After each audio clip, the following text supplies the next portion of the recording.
I'm almost certain that Light of Modiram was inspired by the Horizon franchise, to put it mildly. But let's take a closer look at the game. I'd say it tries to bring one human-like gameplay into a Horizon-style setting. The known civilization no longer exists, and the world is now inhabited by mechanical, sometimes giant creatures called mechanimals. You find yourself between primitive wilderness civilizations and these mechanimals, and your task is to survive. Naturally, building plays a key role. Similar to Valheim, it uses physics-based construction. If you remove or destroy a supporting beam, your entire structure can collapse. It's an MMO, meaning everything happens seamlessly in multiplayer. Building, gathering resources, completing quests, and taking on challenges. You don't just fight the mechanimals, you can tame them too. Over 100 types are planned, each with unique functions, helping you farm resources, fighting in various roles, or serving as mounts, on land, in water, or in the air. It won't be nearly as complex as an Ark, but they will help with base building, and all have their own combat skills. Not much has been said yet about monetization, except that there will be an in-game shop. Since the game is developed by Tencent, I suspect it won't stop at just cosmetics. The risk of gacha mechanics is high again, especially with the collectible mechanimals. It's expected to release later this year for PC, mobile devices, and on PlayStation 5. This is the first battle royale where you can steal limbs from your opponents. Off the Grid is a battle royale shooter set in a cyberpunk universe, filled with cybernetic implants. The game is being developed under the direction of Neil Blomkamp, known for movies like District 9, Elysium, and Alien 5. As with any game in the genre, you start with nothing. But not only can you find a wide variety of weapons, with an extreme range of customization options unlike anything seen in other battle royales, you can also find cybernetic implants to modify your entire body. Arms that can shoot, legs that let you jump higher. There's a huge selection, each with unique advantages. You can even shoot these body parts off your enemies and pick them up for yourself. The backdrop for it all is a bloody TV show designed purely for entertainment. According to the Steam page, a 60-hour story campaign is also planned, and I'm genuinely curious about that. Apparently, there are already weapons in the game that have become extremely valuable during testing. Many players praise the game during its testing phases, though there are still concerns about the NFT component and some performance issues. It's been available for a while in the Epic Games Store as an early access title. There are far too few pirate games. During the Summer Games Fest, this one was announced. However, I'm still unsure what to think about Sea of Remnants. It's an MMO where we get our own pirate ship and can choose whether to play a hero within the world or a lawless pirate. There are NPC battles on land and water, various creatures clearly inspired by Disney movies, and a pirate city called Obtopia, essentially the game's version of Tortuga. There, you can engage in activities like cooking, fishing, alchemy, or mini-games like Mahjong to pass the time with other players.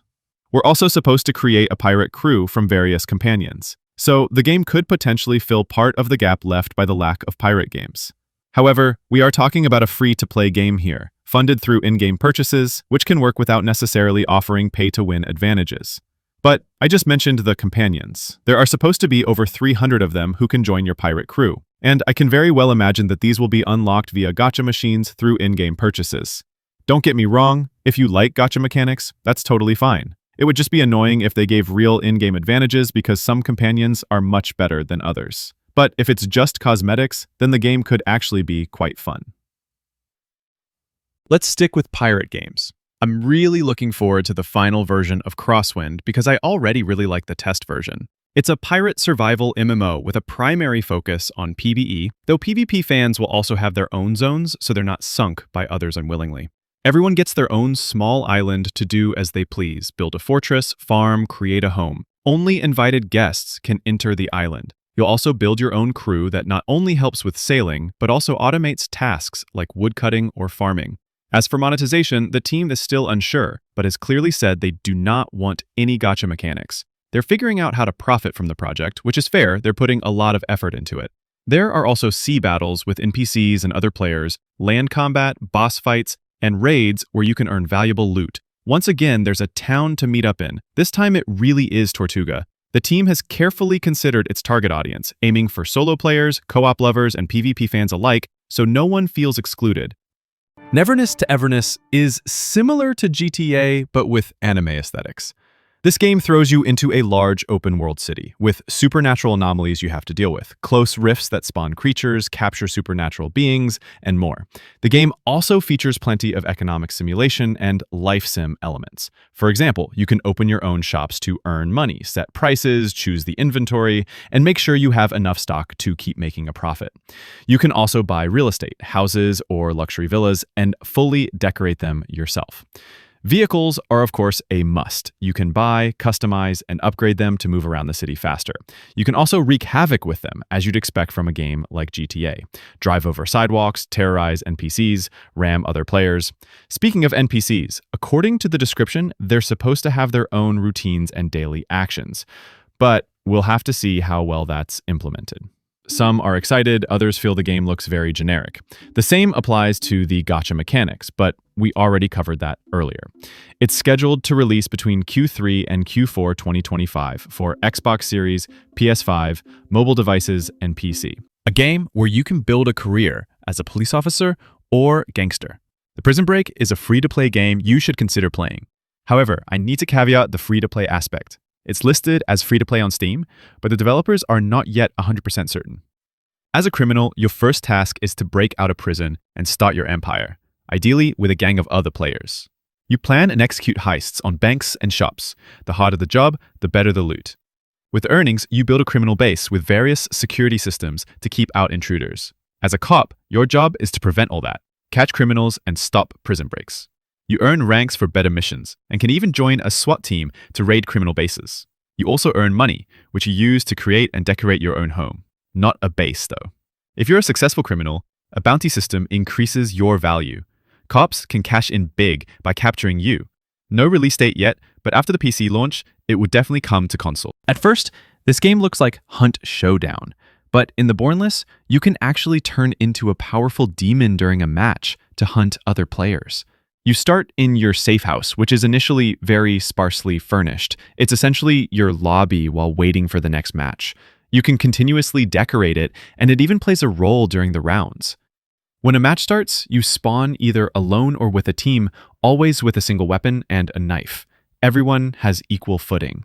In the first phase, you loot and gather in-game currency by defeating NPCs, searching containers, or encountering other teams who already have loot. Next, you can spend your currency on weapons, gear, and abilities stored in your safe house. Visit shops that sell your stored items. The currency is also important to summon the end boss, who drops the best loot in the game. Additionally, you can collect sigils, and whoever gets 3 first can transform into one of the powerful demons, each with unique abilities. Breathe fire, fly, or become super fast, but only one person per round can transform, even in team play. Decide beforehand who will collect them, and make sure other groups don't beat you to it. The game has already had several demos, and there's an ongoing partner program. Unfortunately, there's no release date yet, but it will launch on PC first, with console versions planned afterward. If you love fantasy, economic simulation, and combat, then ArcheAge Chronicles could definitely be something for you. In this game, you can earn money through various activities, whether by fighting boss raids with up to 20 players, completing trade quests, or simply trading with other players. There's plenty to do. You'll develop various skills like blacksmithing, hunting, or farming. With the money you earn, you can not only build your own house, but an entire town, together with friends, if you don't enjoy building alone. The city buildings you create can have different effects that support you, like crafting bonuses or production boosts. So it's worth investing your money back into the town from time to time. Naturally, you can also embark on MMO-style journeys to complete quests, fight monsters, and clear dungeons. The combat has a very Souls-like feel to it, so that might come down to personal taste. ArcheAge Chronicles already has a release date, but will still need some patience. According to official business documents, the game is scheduled for the second quarter of 2026 and will feature crossplay between PlayStation 5, Xbox Series, and PC. There are already a ton of Battle Royale games, but in this one, you bring your own island into the match, which you can expand and customize. Express Lane, not the Battle Royale, doesn't want to be shoved into the usual genre box. Instead, it combines extraction elements with base building, and you enter every match with your own flying base. You can expand and fortify your base so that other teams have a harder time raiding you. It might also be a good idea to leave someone behind to defend the retreat point. You roam the map to eliminate NPCs and other players, collecting valuable loot which you take with you upon leaving the match and can use again next time. To defend yourself, you can place traps around your base and across the world to slow down pursuers, giving you tactical advantages. You can also adapt the environment by building bridges to cross chasms, or just use tools like a grappling hook or glider to move quickly from A to B. Unlike other Battle Royale games, you don't enter the same map every time. When a match begins, a procedurally generated world is created. So you never know exactly where the best loot is. You'll need to figure it out anew each time. For maximum loot, it's worth raiding other players' floating islands before they disappear. Express Lane is currently in an alpha version, which you can access via Patreon if you want to try it out early.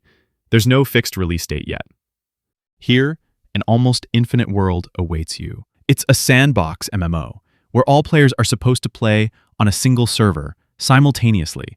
No separate dungeon instances or anything like that. Everything happens in real time. The world is to be entirely shaped by the player base. You gather resources, farm, and build massive structures. To help bring your vision to life, the game includes a text-to-creation feature. You type in what you want, and an AI creates it for you. You can also copy and duplicate built objects, so you don't need to recreate frequently used elements from scratch. Together with many others, you can explore a world with various biomes by climbing, walking, gliding, or swimming. The stamina bar reminds me a lot of the Zelda games on the Switch. Combat is included as well. You'll face smaller enemies and giant world bosses that drop the best loot. So overall, it's shaping up to be a survival crafting MMO where everyone plays together. Regarding monetization, the developers are still undecided, and it's being heavily debated. Some want a subscription model, others prefer just cosmetics, but as of now, there's nothing official.